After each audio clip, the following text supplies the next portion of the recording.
juga bisa menyimak alam semesta yang diciptakan atau mengenal adanya Allah itu ya, mengenal bahwa alam semesta ini ada yang menciptakan. Kemudian kata-kata Allah itu artinya apa? Terus Allah yang Maha Esa itu artinya apa? Qul huwallahu ahad itu Bapak Ibu artinya apa?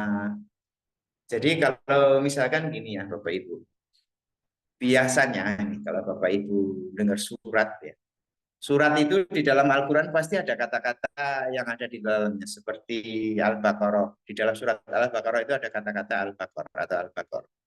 Al-Maidah juga sama, Maidah. Surah An-Nas juga sama, Qul a'udzu birabbin nas. Al-Falaq, Qul a'udzu bil falaq.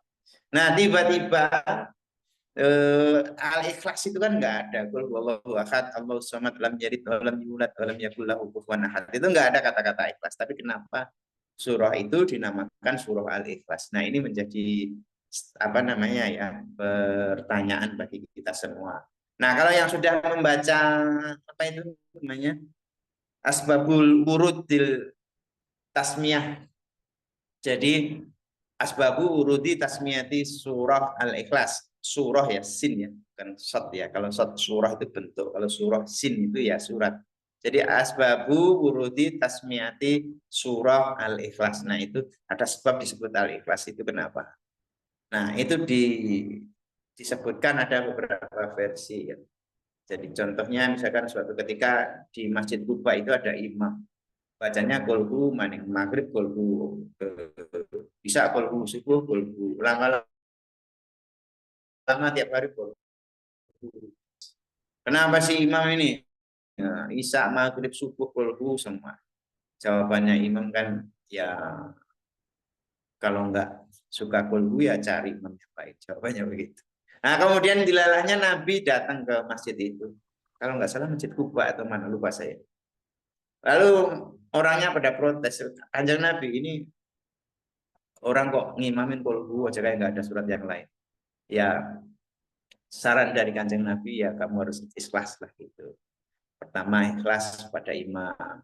Terus yang kedua di dalam surah Qul apa itu ikhlas? Qul wallahu ahad. Allah itu cuma satu Allah sama. Allah itu tempat kita angkat. Walam yakul lahu kufuwan ahad. Tidak ada satupun yang menyamai Gusti Allah. Berarti ya sudah Allah satu-satunya. Kholas gitu maksudnya. Kholas itu ya selesai, nggak ada Tuhan yang lain. Nah, itulah wujud-wujud tauhid. Salah satu bentuk tauhid ya, Pak Ibu. Nah, ini apa namanya bahasannya Allahu Ahad. Jadi ada asma Allah, kemudian ada wasitoh yang ada malaikat, nabi, kitab-kitab Allah, kemudian ada hari kebangkitan, ada pengumpulan, mahsyar dan sebagainya. Kemudian ada apa namanya hamba Allah, ada khalifah, ada syirik, kafir, munafik dan sebagainya. Itu akan kita pelajari satu demi satu, Bapak Ibu sekalian. Nah, kemudian sistem belajarnya Bapak Ibu ya kita santai saja, ya, nggak usah ada keterpaksaan apa ya. Ya pokoknya santai, yang penting Bapak Ibu mengerjakan tugas, terus sesuai waktu, insya Allah semuanya akan baik-baik saja. Gitu ya Bapak Ibu. Nah, kalau yang ada yang lucu ya silakan ketawain, nggak usah terlalu tegang untuk belajar Bapak Ibu. Cuman ya kadang ibu-ibunya ada yang suka tegang ya, yang nggak tahu mungkin tegangnya yang tegang apa, nah, gitu. Terganggu atau gimana. Itu ya Bapak Ibu. Eh, Kalau kita lagi ketemu begini ya ada yang lucu ya silakan ketawa. Baik, itu saja dulu Bapak Ibu sekalian. Barangkali ada yang mau ditanyakan, ada yang mau disampaikan, silakan.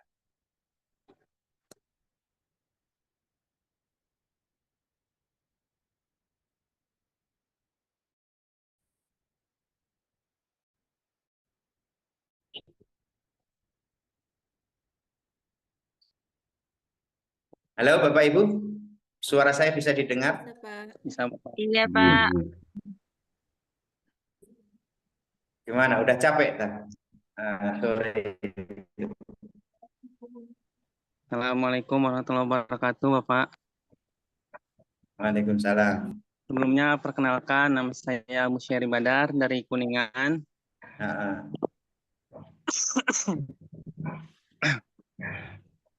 Izin bertanya, Bapak. iya, Bukan bertanya sih. Ini maaf dulu, Bapak. iya. Sedikit curhat nggak apa-apa, Bapak.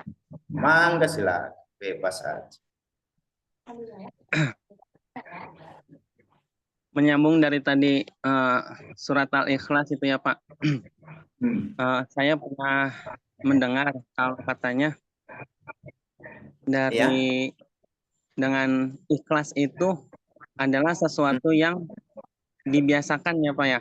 Tetapi ada juga yang mengatakan bahwa ikhlas itu memang perbuatan yang kita sengaja kita perbuat tanpa mengharapkan apapun. Jadi tidak dibiasakan terlebih dahulu gitu, Pak. Iya. Dan itu menurut Jadi gimana pertanyaan? Jadi soal curhatan saya tuh, jadi ikhlas itu apakah harus dibiasakan terlebih dahulu, apa harus kita paksakan ketika pertama kita berbuat kita tidak ikhlas gitu, Pak? Contoh nih misalkan Pak Badar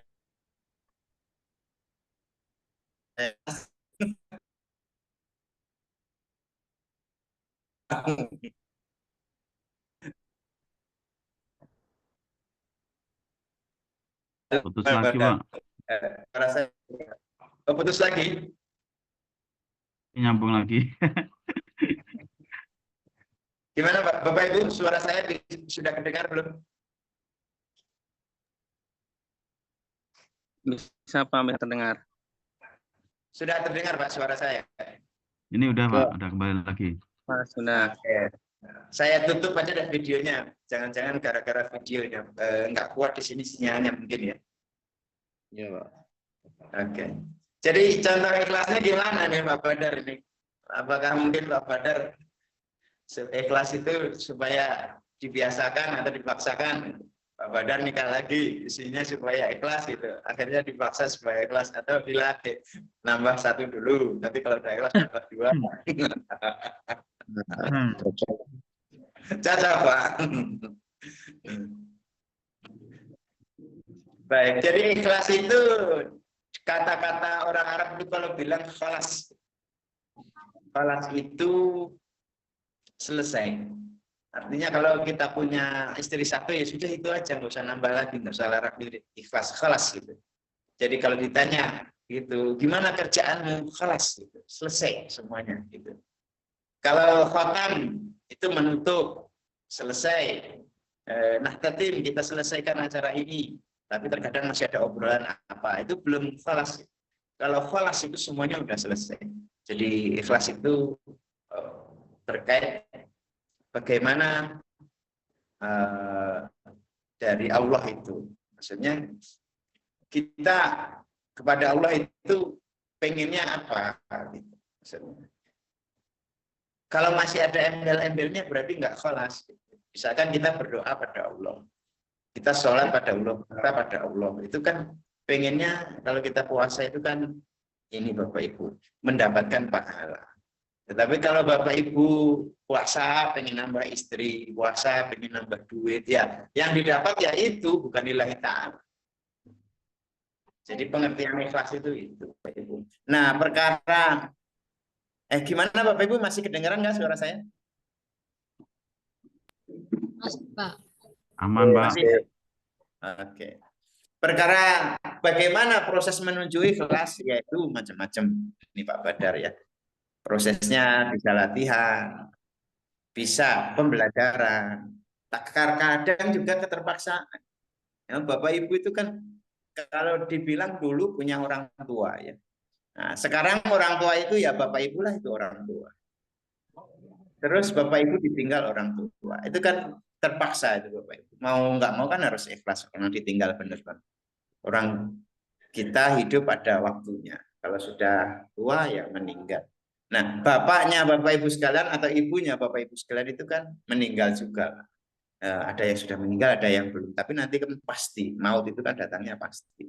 Nah, kita mensikapi itu kan harus ikhlas Bapak Ibu sekalian.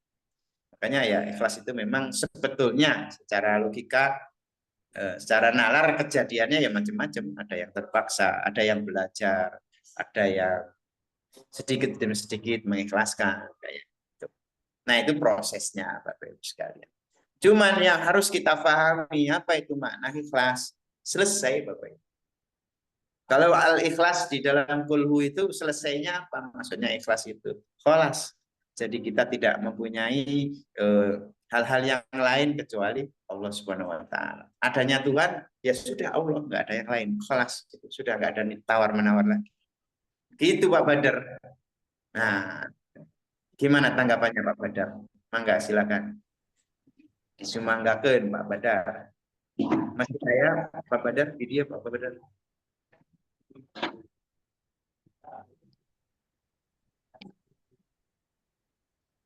Ya, kadang itu sih Pak. Kalau kita kan kalau ngobrol, sharing-sharing gitu kadang ada aja celotukan kayak gitu tuh Pak. Ya. Jadi, maksudnya menuju cara ikhlasnya itu tuh kadang kita salah mengartikan, terus kita juga salah memberikan apa namanya arahan petunjuk gitu tuh Pak. Iya. Oke. Ya, ilmu tauhid itu cabangnya atau prosesnya memang agak berat ya Pak Badar ya. Jadi kadang kita masuk ke dunia tasawuf, dunia sufi supaya apa? Kita tidak salah dalam memahami ilmu tauhid. Ya sering kita ngomong di dunia nyata itu harus ikhlas. Ikhlas itu kayak apa sih? Harus sabar. Sabar itu kayak apa sih? Kadang orang dicoba, sabar itu kan ada batasnya. Nah, macam-macam gitu. Tapi yang penting itu semua itu Pak Badar, insya Allah namanya tauhid itu ya kholas yang penting. Apapun kayak iklan itu, apapun makanannya, minumannya teh botol sosro. Nah, apapun kopinya, udutnya harus samsu, misalkan gitu. Nah, di sini dalam hal ikhlas itu, apapun kondisinya, endingnya adalah lillahi ta'ala. Gitu, Pak. Kholas, tidak ada Tuhan yang lain. Nah, perkara proses macam-macam, Pak Badar ya, tergantung apa prosesnya masing-masing dan ujian dari Allah. Orang itu kan diuji macam-macam ya, Pak. Ada yang diuji terlahir dalam kondisi ganteng kayak Pak Badar. Ada yang terlahir cantik, misalkan gitu. Ada yang terlahir misalkan imut kayak Pak Rizky. Imut. Ya Pak Rizky, Pak Muhammad Rizky Divani. Gitu.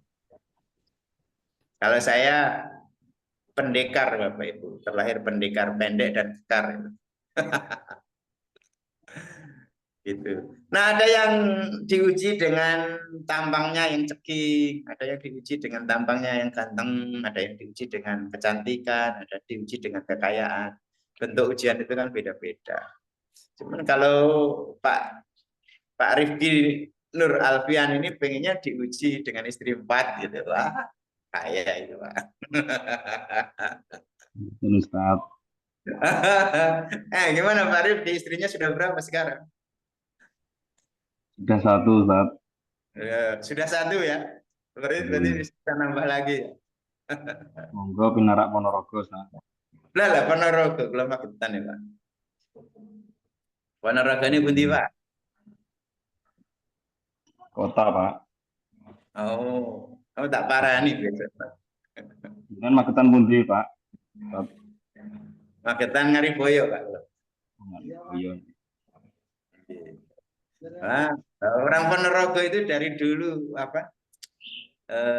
Ta'adud lizawat itu wajar. Istrinya banyak. Warok, lingkungan warok itu ada istilah gemblak dan gembluk itu. Kalau istrinya 2 itu malah istri pertama bangga itu. Kalau menurut kebiasaan zaman dulu. Baik, gitu ya Bapak Ibu sekalian. Itu dari obrolan dari Pak Badar. Mangga barangkali ada tanggapan atau pertanyaan atau apa yang disampaikan silakan. Kita ngobrol ringan dulu untuk pertemuan pertama ini Bapak Ibu sekalian.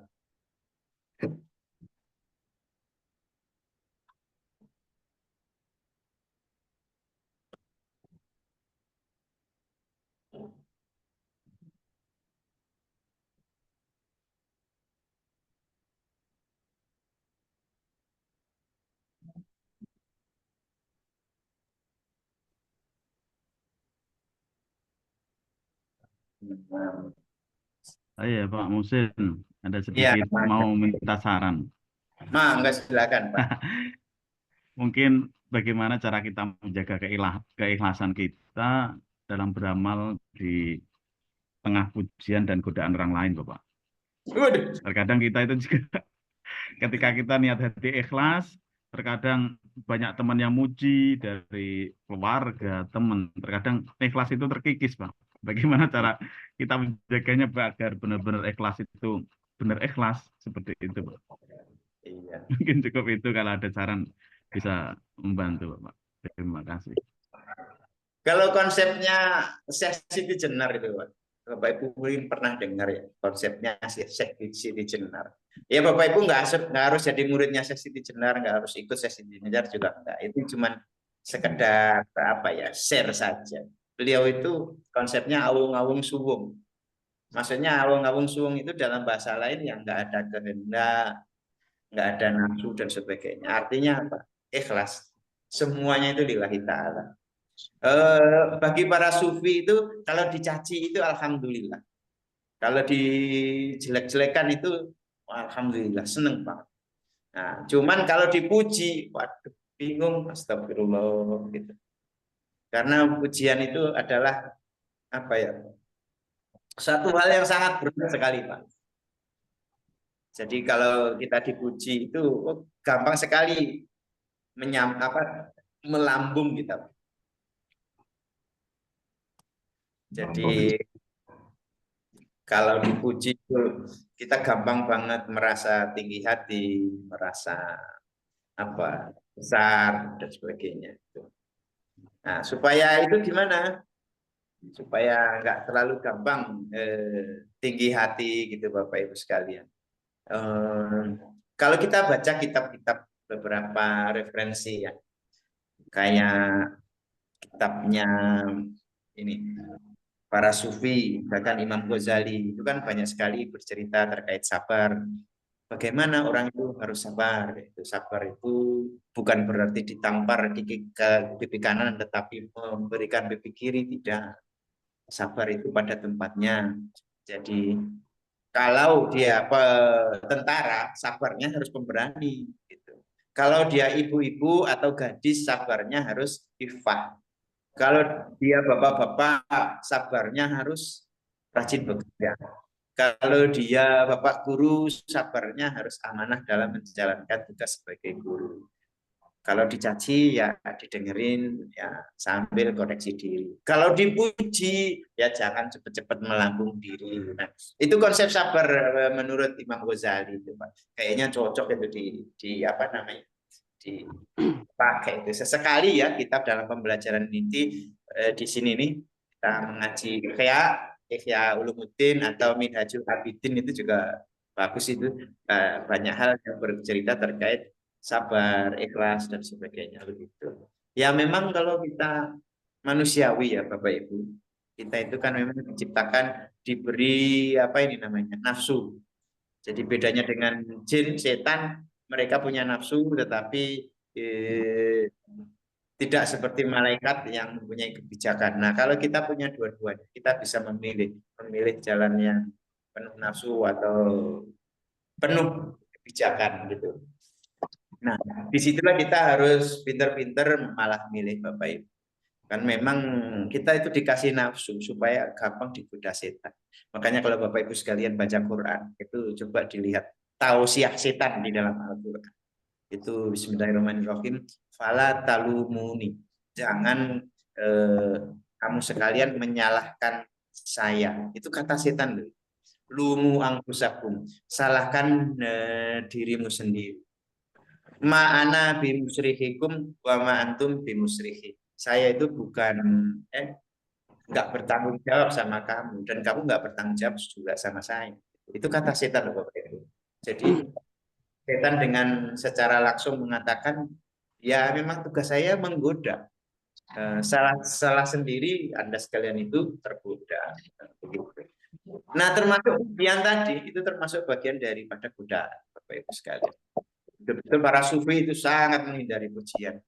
Ya kita punya karya dikit aja udah dipuji, punya wajah ganteng dikit ya sudah dipuji kayak gitu kan Bapak Ibu ya. Nah itu memang itu racun di dalam dunia sufi. Bapak Ibu yang mencari perasaan itu racunnya memang itu ya. Ya termasuk Pak Tajul Mubin ini dipuji dengan tampang yang ganteng gitu. Wah, itu bisa jadi banyak istri. Ya Pak. Saya Jadi gini loh Bapak Ibu sekalian, ini saya nggak bermaksud mengajari, tapi sekedar share saja. Bapak Ibu sekalian itu kalau di dalam hati itu kita dikasih 3 ya Bapak Ibu. Yang pertama dikasih tihen. Tihen itu adanya di sini otak. Kemudian di dada ini ada 2 setidaknya, ada fuad, ada qalbun. Kalau Bapak Ibu baca surat pendek itu wailul likulli humazatil lumazah alladzi jama'a malahu wa 'addada yahsabu anna malahu ahlada kalla la yunbadanna fil hutamah wa ma adraka mal hutamah narullahil muqadah allati tattali'u 'alal afidah. Nah itu allati tattali'u 'alal afidah innaha 'alaihim musadatun fi 'amadin mumaddadah. Bapak Ibu sekalian di dalam kita itu ada 2 ya, ada hati dan ada fuad. Ada beberapa pembahasan terkait itu. Yang namanya hati itu orang Arab menyebutnya kolbun Bapak Ibu. Kolbun itu apa? Inqalaba yang qalibu, berbolak-balik Bapak Ibu. Terkadang susah, kadang senang. Ini Bapak Ibu, Bapak-bapak pada istrinya masing-masing itu kan pasti kadang kangen, kadang sebel juga karena mungkin ibu-ibunya agak cerewet. Padahal menurut ibu-ibu itu cerewet itu adalah sebagian dari perhatian kan gitu ya ibu-ibu. Nah, terkadang itu merasa nggak sabar, terkadang marah. Sama juga ibu-ibunya ke bapak-bapaknya. Kadang ini bapak-bapaknya, aduh udah tanggal 3 gaji belum dikasih, mintanya rokok mulu, kopinya mintanya banyak, tapi uangnya nggak dikasih-kasih. Kan ibunya jadi sebel sama bapak. Tapi kadang-kadang kalau pas ditinggal jadi kangen. Nah, itulah namanya kolbun Bapak Ibu. Inqalaba yang berbolak-balik. Kadang rindu, kadang sebel, kadang senang, kadang susah, kadang suka, kadang duka. Begitu. Itu namanya kolbun. Tetapi kalau fuad, Bapak Ibu perlu belajar lagi tentang fuad. Kita semua ini ya. Jadi apa itu hati yang tenang? Kalau dalam surah apa ya itu? Ya ayyatuhan nafsul mutmainnah gitu. Wahai jiwa yang tenang. Nafsu itu kan jiwa yang tenang. Jadi kita berharapnya fuad itu jiwa yang tenang itu nggak gampang inqalaba yang qalibu, nggak gampang berbolak-balik.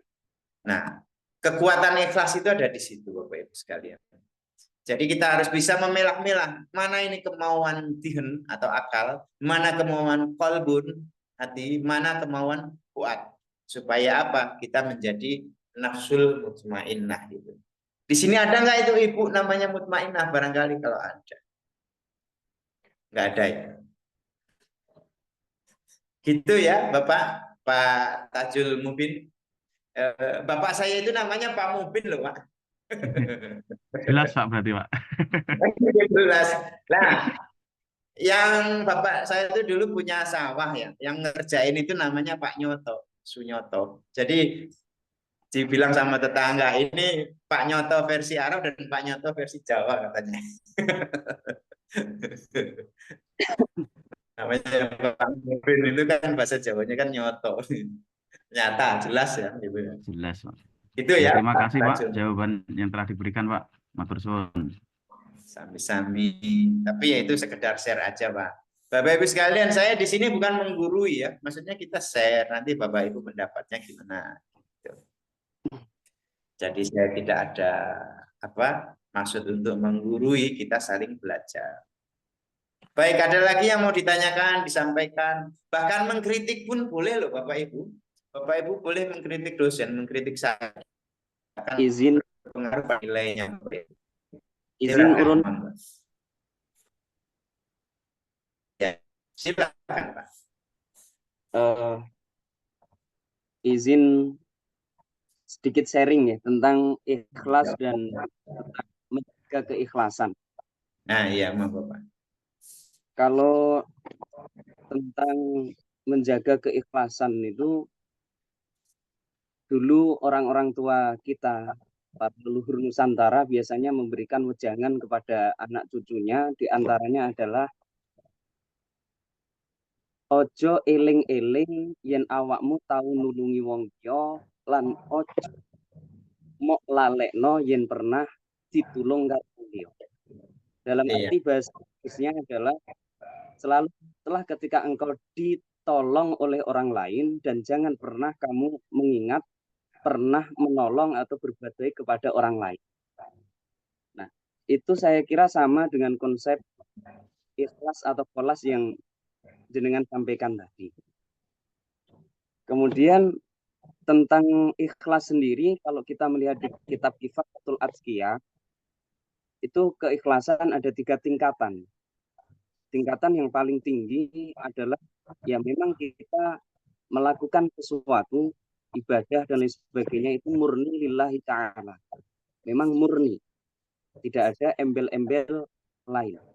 Tingkatan yang kedua di situ disampaikan melakukan ibadah atau kebaikan karena menginginkan surganya Allah, takut akan nerakanya Allah. Itu juga ikhlas, tapi tingkatan yang kedua. Kalau tingkatan yang paling rendah, tingkatan ketiga adalah melakukan ibadah tapi menginginkan sesuatu yang dalam tanda kutip di situ ada unsur hadzun nafsi. Contohnya kita melakukan sedekah, kemudian niatkan untuk biar ditukar oleh rezeki yang lebih banyak, kan? Sholat duha biar rezekinya dilancarkan dan sebagainya. Itu kalau di dalam kitab Kifayatul Atqiyah. Mungkin kalau mohon dikoreksi, Pak. Karena dulu pelajaran di kelas 2 MTS kalau tidak salah. Kemudian untuk tentang menjaga keikhlasan dan agar kita tidak hidup sombong dan lain sebagainya, mungkin kita bisa menukil dawuhnya Sri Narendra Ibo. Beliau itu punya makalah yang luar biasa.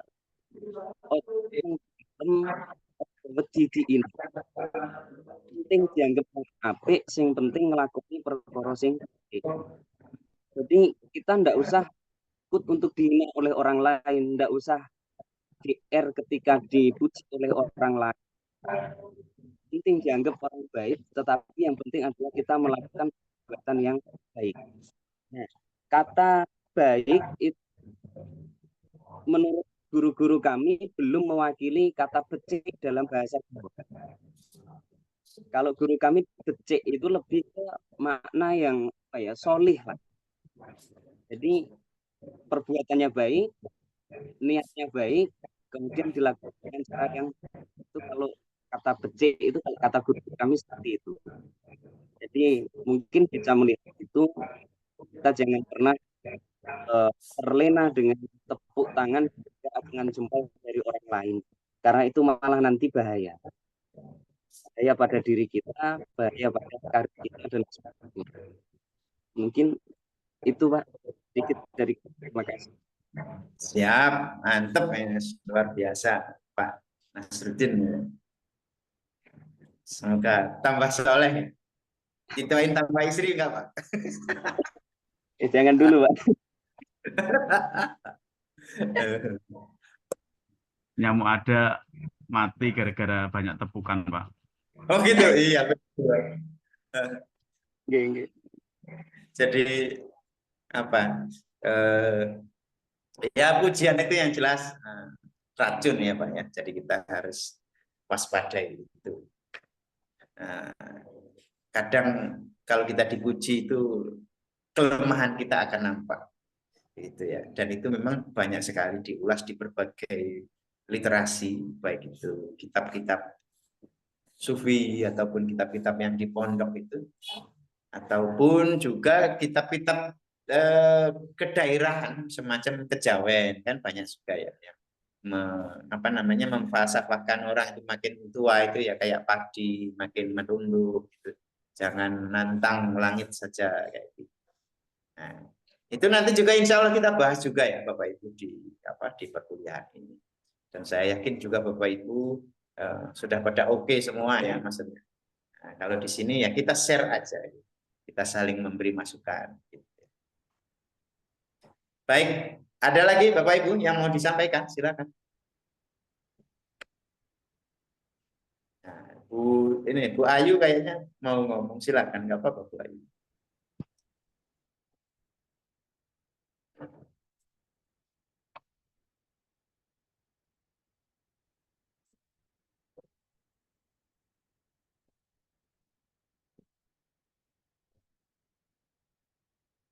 Mangga. Nah, itu ada Bu Ayun sama putranya.